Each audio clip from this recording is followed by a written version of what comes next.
I'm not the house of cards that falls down easily. Oh, I'm strong enough to handle what you throw at me. Welcome to Mental Health News Radio. I'm your host, Kristin and Eliyahu. Just what are we going to discuss? The intimacy that is mental health. Let's continue to make it as comfortable as discussing brain health or heart health. This show has been on the air for several years, and we have amazing co-hosts. And then we created a network of podcasters on mentalhealthnewsradionetwork.com, a place where every possible facet of mental well-being can be talked about openly. My show, after several hundred interviews, the format is this: intimate, deep, funny, touching, sometimes uncomfortable, but always vulnerable conversations with interesting people. The goal is to have you, our listening family, many of you who have become my good friends, feel as though you are listening in on private conversations. Thank you for tuning in and becoming part of this amazing journey with me, and now with our network of podcasters. Just knowing this podcast might be helping any of you realize you are not alone on this journey called being a human being makes doing this podcast worth every second. After all, we promised we'd be cordial. Good morning, Eliyahu. How are you? Great. Thank you for having me. Absolutely. Morning. How are you faring during all of this? Well, the sky is still blue on my side, and the sun is still rising in the east and setting in the west. The trees are still the same. Birds are still flying. Animals still functioning. The one part missing is human being coming out of the house and observing the birds, the sky, the earth, the ocean, and everything else. So things are the same, but one ingredient, which is major one, is missing, is humanity. Right. Have you noticed or have you had to change ways that you do what you do because of the social distancing? Well, what I do on a weekly basis, once a week, what I make sure I do, we do a prayer and meditation outside the street. Everybody come out from their balcony or their window, and we try to do that once a week in my street. Then on Monday, usually I give a consciousness class. And actually there is more people because now I become the pajama teacher, meaning people are at home and they listen to me with pajama, and then they ask me to add another day of teaching. So I do that on Zoom, Facebook, and other ways. So I miss it because I like to be with people. It's as much as people want to listen to me and be with me, without them, I feel empty. They feel empty without me, but I'm the one who feel more empty than them.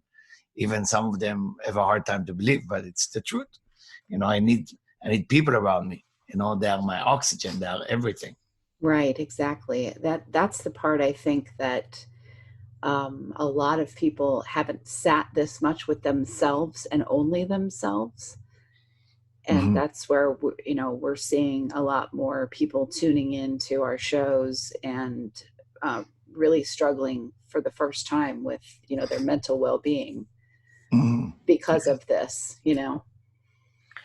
Yes, but I think a lot of things come to the surface, like a lot of things from who you are, what you are to yourself, how much you value yourself.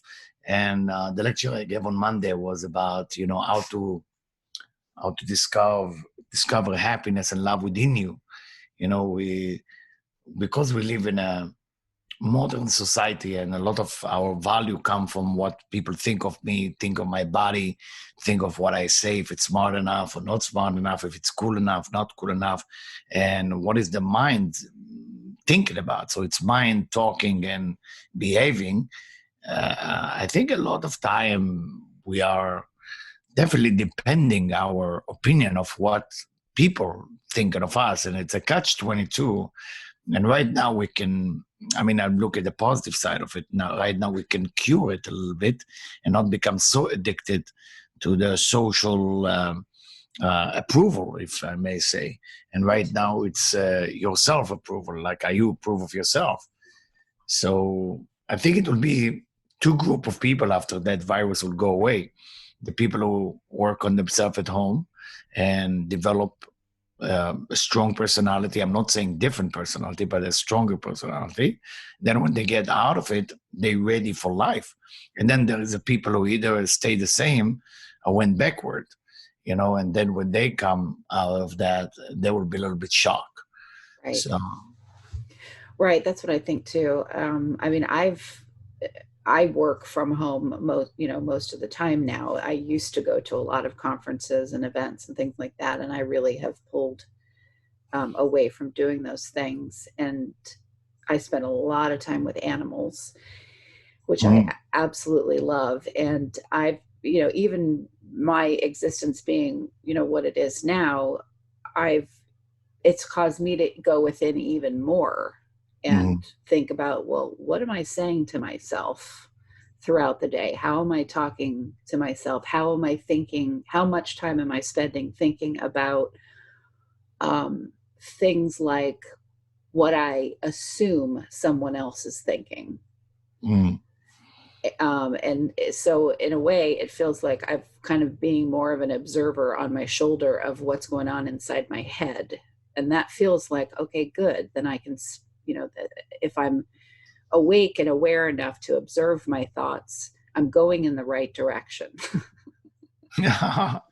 I mean, if we're thinking about what it does to children in college or elementary school or high school, it's a tough time. They are basically writing their history right now. It's an historical event, never heard before. I mean, maybe the Second World War, the First World War, that's it. And now this is like without war, but it's like, wow, wow, what is going on? What am I waking up to? Every day look like Sunday from outside.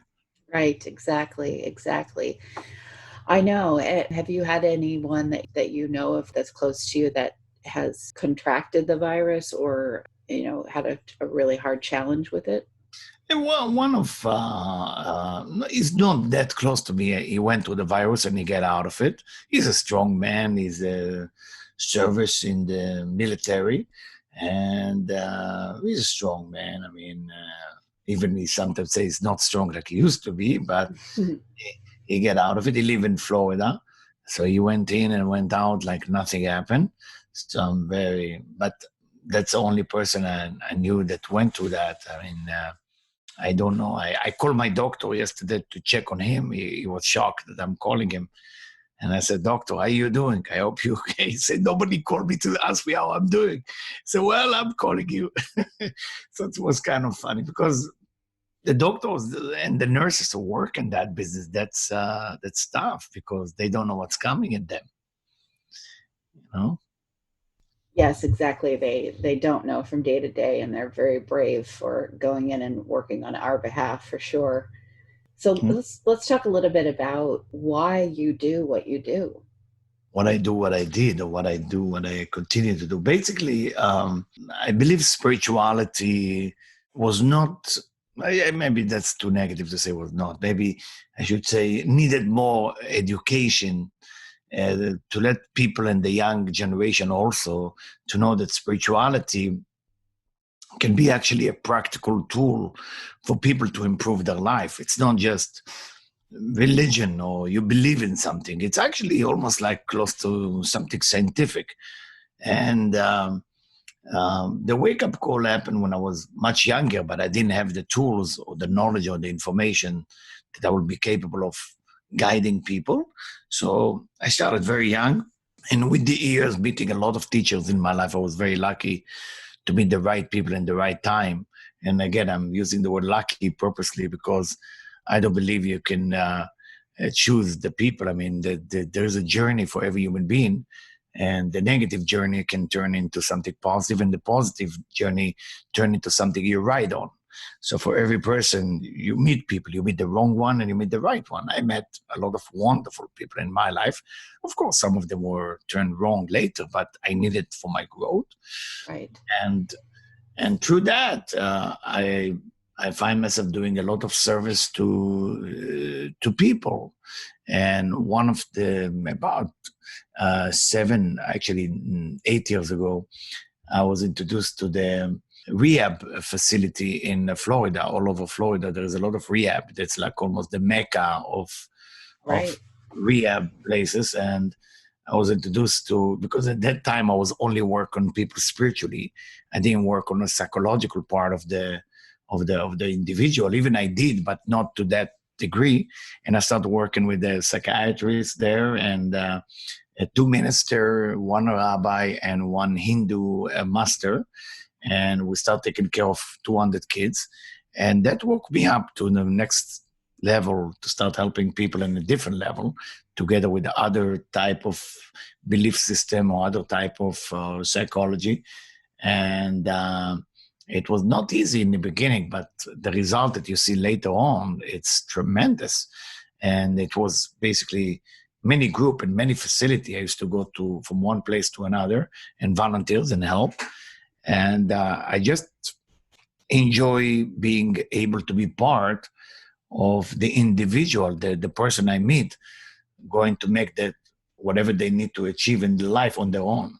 So they not create codependency, like I become their guru and then depending on me, which is not so healthy for people. Even people, some people like it to have a guru and to go, somebody to go to, which is a good thing in the beginning. You know, I always tell people spirituality is like, there is emergency room spirituality and regular place. After emergency room, you need a guru. If you're really falling down and crash, you need a mentor, you need somebody to be there. But if for the rest of your life you need a guru, that's when you really enjoy being in the emergency room. It's time to come out and really live on your own. So I help many people. I help all type of people. I mean, the poor, the rich, the famous, the not so famous, the one who want to be famous. And it's to give common sense, spiritual knowledge, mixed with a little psychology, mixed with a little science, and help the person to discover who they really are for themselves. And I believe the ground for all of it is to accept yourself first. Right. And then you can add a lot of other things. But if you don't accept yourself, then we got to work on that. And that work is painful. That work is not the easy work, but it's worth it every minute. Yeah, that work is very painful. And that's, I think, why so many people avoid it for as long as they possibly can. Yeah. It's painful. I mean, I'm a human being. I have my moment, I have my up, and I have my down. So when I go down, you know, let's say if I self-criticize myself, you know, it's part of the process. You know, it's now I have to deal with the criticism, but I also have to deal with what I'm not accomplishing in my life. There's two sides to it. I cannot just live in a cloud and say everything is okay, just be positive, and I cannot just be negative because I didn't achieve the goals. Right. You mix it up. So what would you know, there's something that's so toxic, I think, or can be toxic in Western culture around, you know, the wanting to be famous. And a lot of people, you know, talk about that. I wondered, you know, what your perspective is on the wanting of it and why people want it. I mean, I understand why they want it for many reasons, but yeah. But I mean, anyway, yeah. Yeah, the wanting to be famous is it depends where it's come from. Depends. I mean, if it's come from a place of sharing, it can be, I said, healthy. But if it's come from a place of need, it can be an addiction. You know, it's like, depends where you're coming from. Are you a person that never been recognized in your school time or in your college time or in your childhood with your parents? Then you try to complete the void with an external fulfillment. That external fulfillment that you try to add to your life will catch up with you later because it's not real. You are trying to be happy by other people accepting you. Right. But if you don't accept yourself first and then add people, then when people start to like you and you become super famous and the backstage will be fulfilled with people who want just to hug you and kiss you, then what happened? You will think of yourself that you are great based on the eyes and the reflection and the hand of people and the kiss you get or the letters or the Facebook like. So what happened to you? You are happy because of people happy with you. So what does that say about you? So we have an issue here. We have something that somebody who's running empty, but the outside, the facade has to look good because that's what people want. So that creates a problem for the individual. Again, this is what I teach. So the idea is we need to develop the inside as you develop the the outside. It's not a problem to be famous. It's beautiful. If you are famous and you're affecting, let's say, the college student, and you go from college to college and you tell the student how to love themselves, that's wonderful. What's wrong with that? Right. Become as famous as you want. But if you are running on empty and you want the people to like you, and then you will be fulfilled, well, we have issues here. We have serious issue, because once they start like you, then the problem begin. If they don't like you, actually you're doing well. But if they start liking you, you replace that with the real fulfillment. I believe that can hurt you later on in life. Absolutely.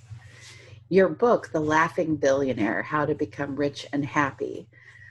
Talk to me about that journey and what you mean by simple guidelines to achieve a billionaire lifestyle of wealth and happiness, because you know how many people, they want to be famous, but they really want to be rich, what they perceive as rich. I mean, to my belief system, there is two poles in a human life. One is pride and one is the physical wealth. Both of them are for different reasons. Some people want wealth or money because they want freedom, some for power, some, for different reasons.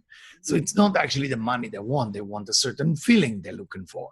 And they believe that the money will give them that feeling. And fame is, you want to be proud of who you are. And there is many ways to be famous. And the Laughing Billionaire is basically based on the balance between the two. I believe that we basically made from body and soul, and the body is basically the physical entity of our existence, when the soul is basically the spiritual or the essence of who we are. Both are important. The body basically carries the soul from within, and they need to learn to work together. So when we talk about peace, we talk about peace between the body and the soul. Now, the body needs to survive, need food, need shower, need a place to sleep. The body is the money, and the soul is the love and happiness. So when I call the book The Laughing Billionaire, is basically based on a simple story that one of my clients is super wealthy, but not happy. Is when you see a poor people and you give them some food and charity, he asking me why they are so happy when they have nothing. So that's one story. The other story is about a lady who came to one of my lecture, one of my speech, and she had told me, "Look at me. I'm healthy. I'm beautiful. I'm good. I have a good job. All what I miss in my life is money. I have it all, but I don't have money. If I have money, then I can get a lot of things that make me happy." That's what she thought. So when you mix both vision, the billionaire vision is to be happy. The happy person who has it all, she's not happy yet until she gets to become a billionaire. So there is something that we have to look at. Are we happy in our life? It's a question you have to ask yourself. Because the goal of humanity, again, to my opinion, is happiness. If it's not your goal on a daily basis, you're missing something.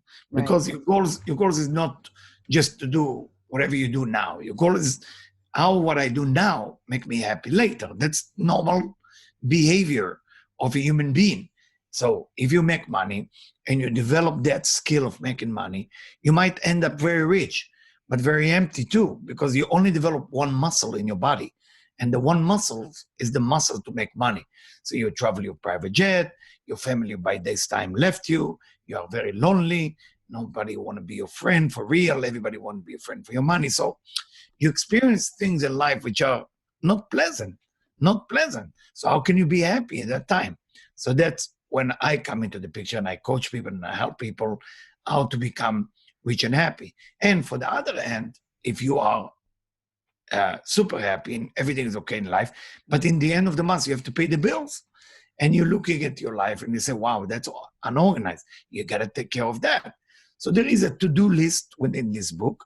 And there is also spiritual knowledge of how to develop yourself to the next level. So if you're already rich, I'm going to teach you how to be happy. If you're already happy, I'll teach you how to be rich.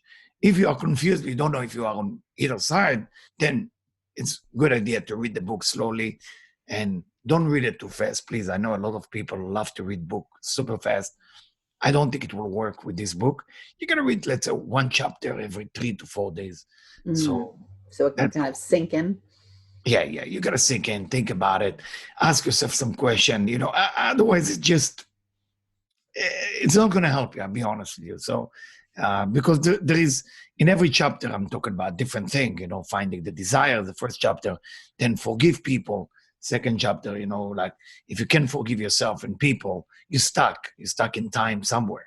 And for that reason, you can move on and you will try to move on. But if you can forgive people who hurt you, you're basically stuck in, 1978. Mm-hmm. And we are in 2020, then people are waiting for you for the meeting. You're not going to show up because most of you is in 1978. Pretty simple. Right.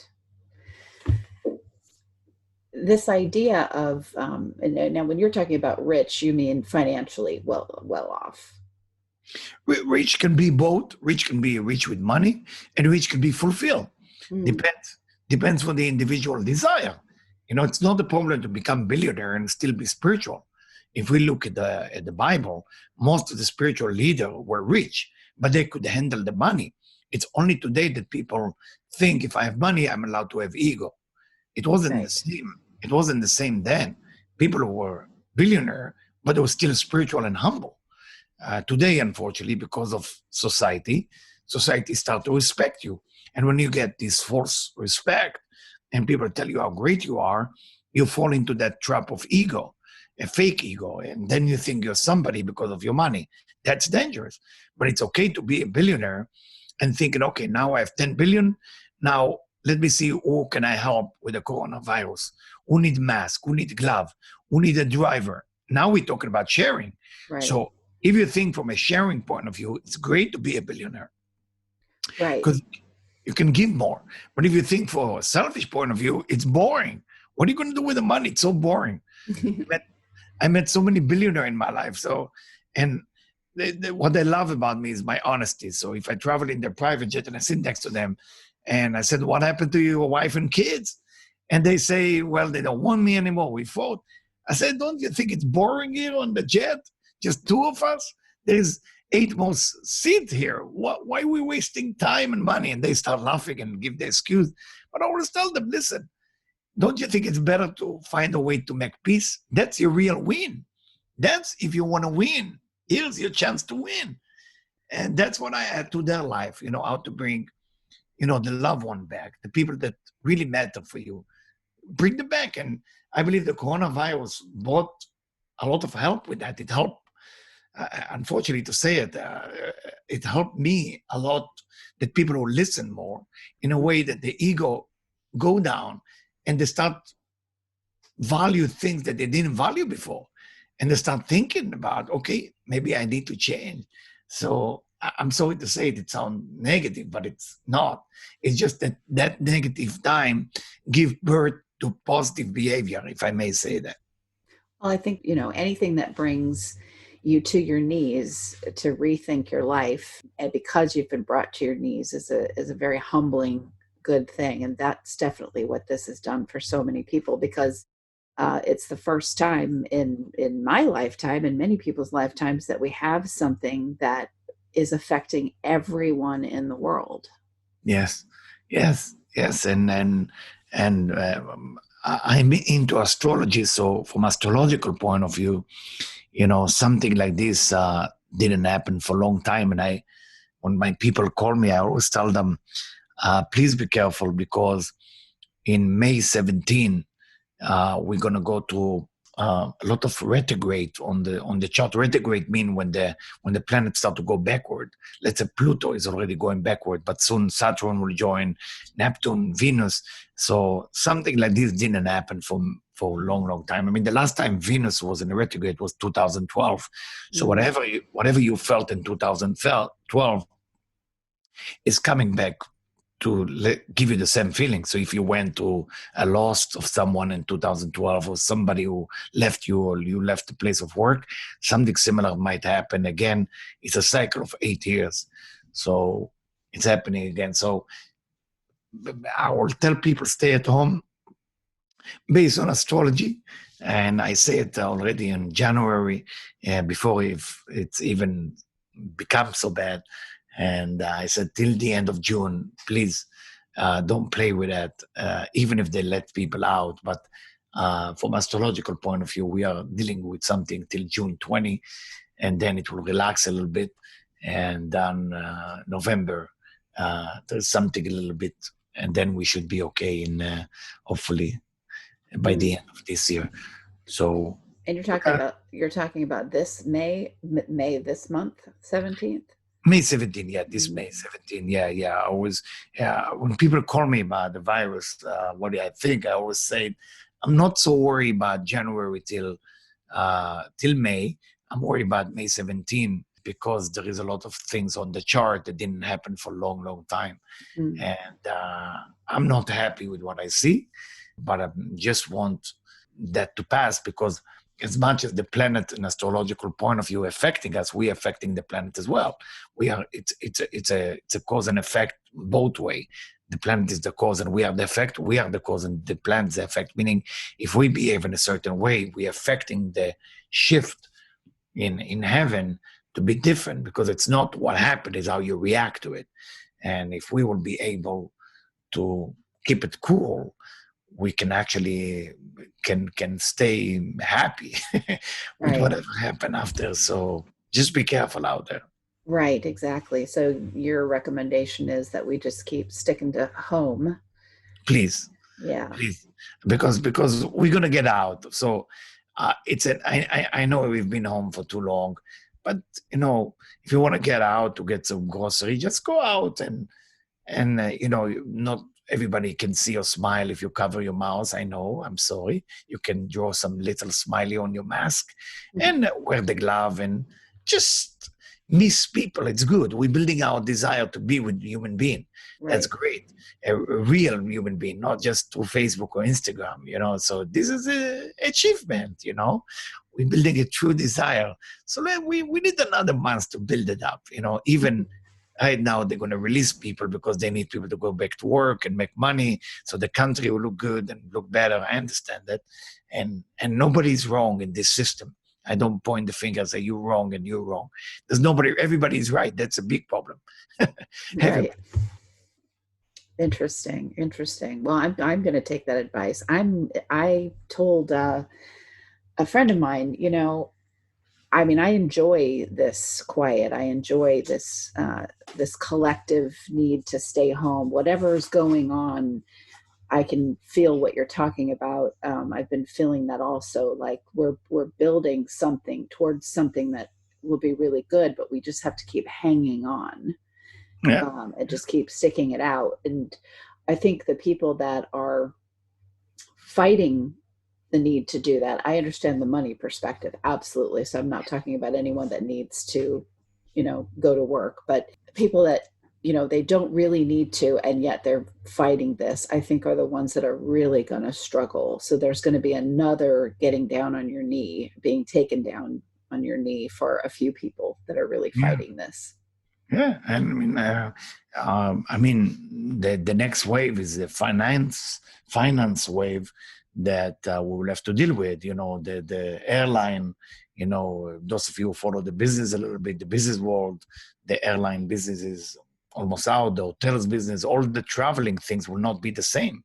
Right. We will not travel the same. And a job that used to be important are no longer important, or whatever wasn't important become important. So those of you who are more aware from business point of view, open your eyes. There is a lot of opportunity right in this time, But also, if you stick to what used to be good before, you're going to be disappointed. Yeah, I highly recommend you should read the book. It's a very simple book that I told my kids to read when they were young. It's called Who Moved My Cheese? It's a very Oh simple. yeah, I love that book. Who Moved My Cheese? Yes. It's not a big deal, but it's a very big deal right now because people who have really stubborn, they don't want to change anything.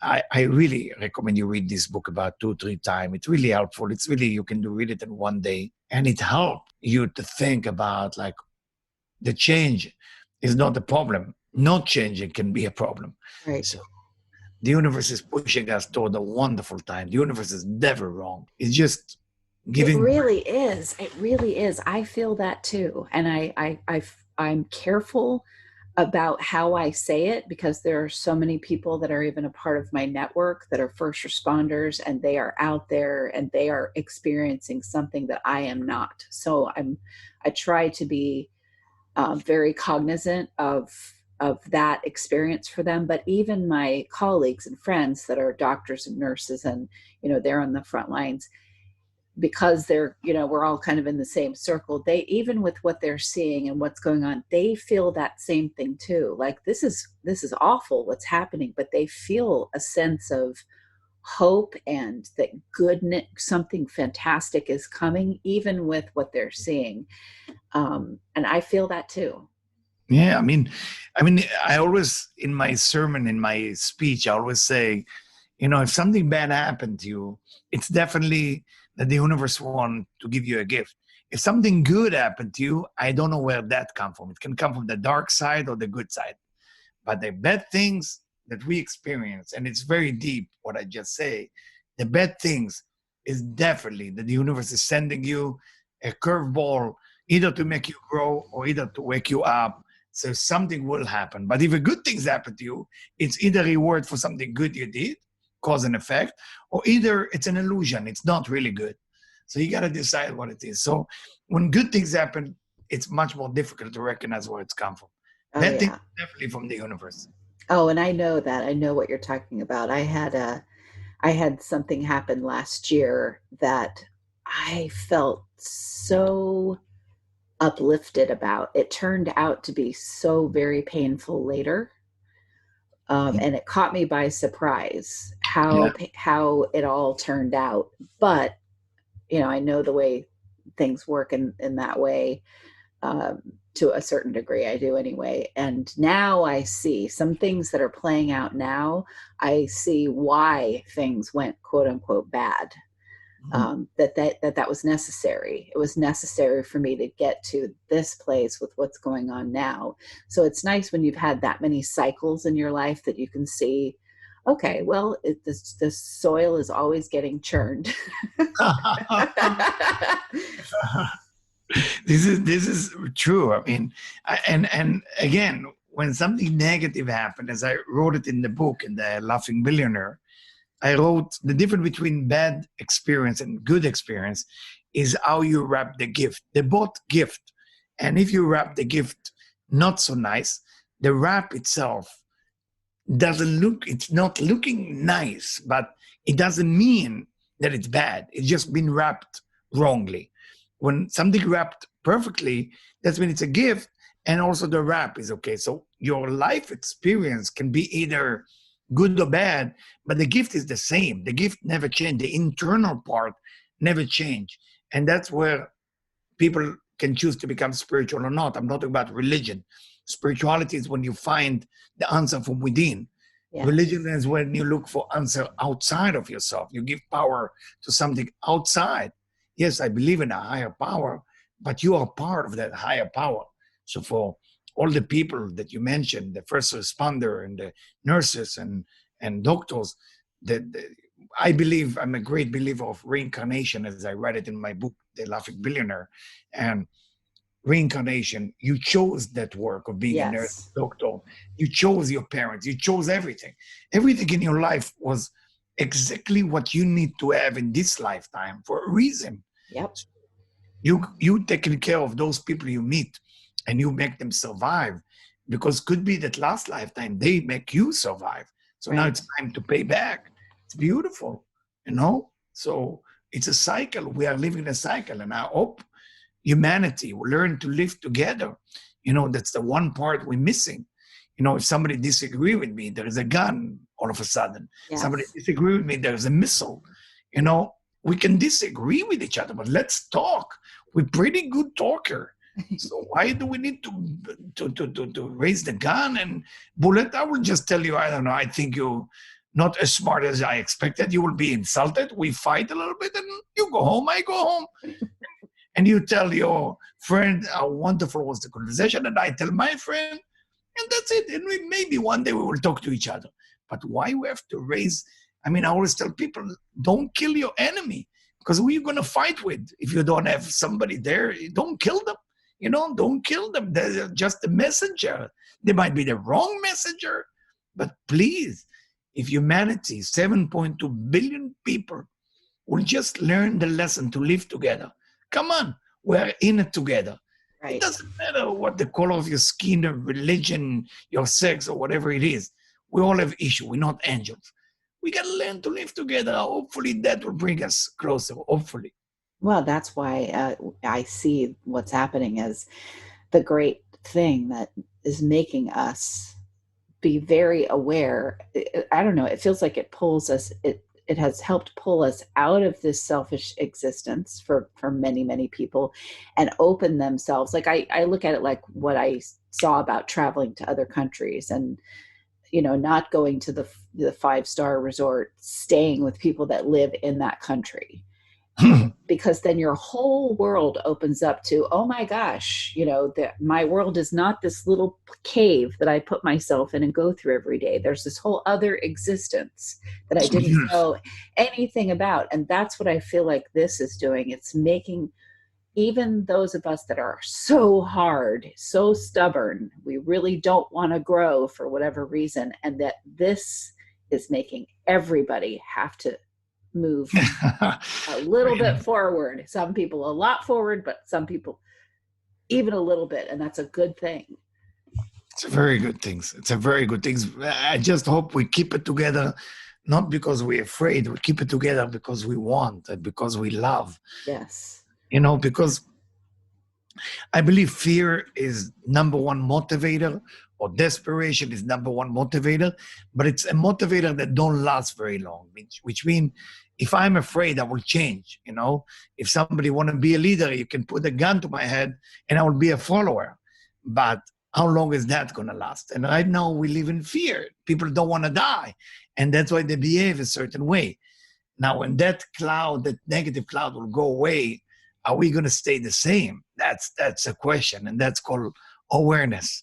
And hopefully we will. I hope so too.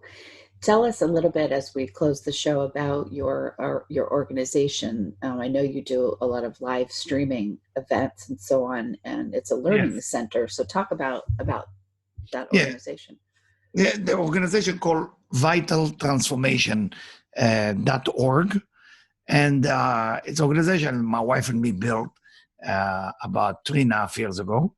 And it's a nonprofit, which means if some people want to study spirituality and they cannot afford it, so it's for free. You just go online. There is writing material, there is lectures, and some of the lectures are spiritual, some of the lectures are more into Kabbalah, some of the lectures are more to the ancient reincarnation. It depends what you like, but the front, the site is divided to beginner, intermediate, and advanced. There's 3 levels. So I always suggest to people when you go there, I know it's free and you feel like you can go and study advanced right away. I highly not recommend it, because in the advanced there is name and vocabularies that you might not get familiar with until you do the old beginner side. So I think that's helped a lot of people, especially in this time. We get more and more and more people join, like tremendous amount of people every day. Right. Because it's very hard out there to find something for free. So people finding me, I make sure I make myself available on Zoom and Facebook and Instagram and give some messages there as much as I can. I think tomorrow I'm going to cook in front of the camera and give still spiritual lecture. I'm always doing different things for people to make sure life still continue. I sing a song to them, even my voice is not as good as it should be. But I enjoy singing for them. Whatever it takes to show something that life continue and we got to keep it together. I mean, I promised people in March that I will dance with my wife in Los Angeles Street in front of a restaurant called Spago. So I said I will do it once the whole thing go away, because it's a show of happiness. So I'm thinking now, May 15, I still have to wear glove and mask, but I'm still going to do it, put it on my site. So again, the site is simple. You can go on it, vitaltransformation.org, enjoy yourself, listen to the lecture for free, make sure you do the homework I'm giving you there, and you will see that the life has changed, because I believe the proof is in the pudding, which means if you listen to me and you listen to the lectures and session and you do the homework and your life is not changing, it's not for you. It's very simple. It's got to be practical. Spirituality has to work right away, not next year. Once you start it, 1 hour later, you're already a different person. If you're not, then very simple. Either the teacher didn't do a good job, or the student were looking at Facebook when they would listen to the lecture. Well, we have a show that we do on the network called Empowered Empaths, and these are the kinds of conversations that we have on that show as well. And something that my co-host posted on Facebook was make your future dream a present fact by assuming the feeling of the wish fulfilled. Nice. And I thought, that's just lovely. And that's something I've worked on with her because she's a shaman. She'd never call herself that, but she is. And nice. She'll always, there have been times that I have seen things, that I've traveled places, that whatever it is, while I'm working with her. Wow. And I've sat up and said, either you're extremely mentally ill and so am I, or what just happened was really amazing. And she goes, well, which thought makes you feel good? And I said, well, the one that this was real and awesome, not the mentally ill part. She goes, then go with the other thought. That's funny. You're funny. That's funny. I just feel like if you can sit and laugh through this time as much as possible, and not take things so seriously. I mean, and I'm saying that to me, who takes everything seriously. So yeah, that's how we're going to get through this. Where you now? Where you live now? Where are you talking from? I actually live in North Carolina. And what's funny is I had this burning need to move. This burning need to move from where I was living in Virginia. And wow. The move happened right at the beginning of March. And I was like, who moves during what's happening? But I had to come here, and where I live is... You move in March? Really? Yes, I did. I moved everything. And wow. Now I live on this farm, or kind of a ranch, with a donkey. I brought a donkey into my life, and I have a horse wow. that I go see every day, and my dogs, and live in this wonderful little community. And I obviously everything happened that was supposed to happen, but I could have ignored that feeling. I could have been stuck in fear and said, don't move right now. It's a bad idea. Stay where you're at. Why wow. would you move now? And I did it anyway. And I'm so glad I did. You really brave. This is beautiful. What sign are you, if I may ask? A Capricorn. Capricorn. Okay. You're solid. You know what you're doing. You know what you want. That's great. So just to let you know, Saturn is going into retrograde in a few days. You might feel it. All the Capricorn, you or whoever have a moon in Capricorn or rising Capricorn. So everybody's in Capricorn in the chart will feel in the next 10 days a little bit of heaviness, and they will feel like pressure to reorganize themselves. So it's very, very normal. Basically, Saturn is come to teach us how to reorganize our finance and our life, and to reorganize the physical domain. So it's the house, it's the physical domain, it's the money. And Capricorn have that natural sense. They come to this world with the natural sense of to organize it. So that doesn't surprise me at all. There's stuff already happening about the whole organizations thing. It's nice when you live from that place of, okay, this is just something that I'm supposed to do, so I can be afraid of it, or I can just go ahead and go with it. And it makes getting up in the morning all that much lovelier. Yeah, I mean, I understand. I never been in North Carolina. I drove to North Carolina, but I never live in North Carolina. And I have another client who right now all their families in South Carolina. So I'm talking to him once a month. And he's happy there. And he ran away from Brooklyn. So he's That's happy. A big change. And it's lovely. It's lovely. It's lovely to, I keep coming back to this state. I grew up actually where you are. I think you're out in Los Angeles, correct? Yes. Yes, I grew up out there, and I've lived all over the United States, and I keep coming to this state. So it must be my home. Wow. But it's nice. I mean, there's something great about the LA area though too. It's just, I do miss it, but I wouldn't be able to live there with the horse and everything. I wouldn't be able to live there because the ability to have a lot of land here is so much more affordable. Yes, I agree. It's beautiful. I mean, I'm sure it's beautiful. You can see the donkey and the horse and the sheep. Yeah. You can have your goat milk. Yeah, life is beautiful. Absolutely. Absolutely. Well, it's been such a pleasure talking to you. I'm definitely going to sign up at your website. I want to make sure that listeners know what it is again. So do you mind saying it one more time? vitaltransformation.org. Fantastic. Well, Eliyahu, thank you so much. It's been wonderful. And listeners, thank you for tuning in to another episode of Mental Health News Radio. Hi, listeners. I'll make it quick. These are some really cool places that give discounts and other cool things for listeners of Mental Health News Radio Network. If you want to get amazing help with healing from narcissistic abuse, go to healfromanarcissist.com.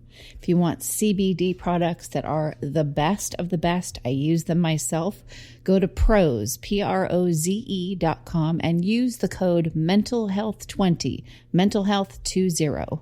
If you want to get daily perk ups that help retrain your brain to think more positively, go to perkupdaily.com.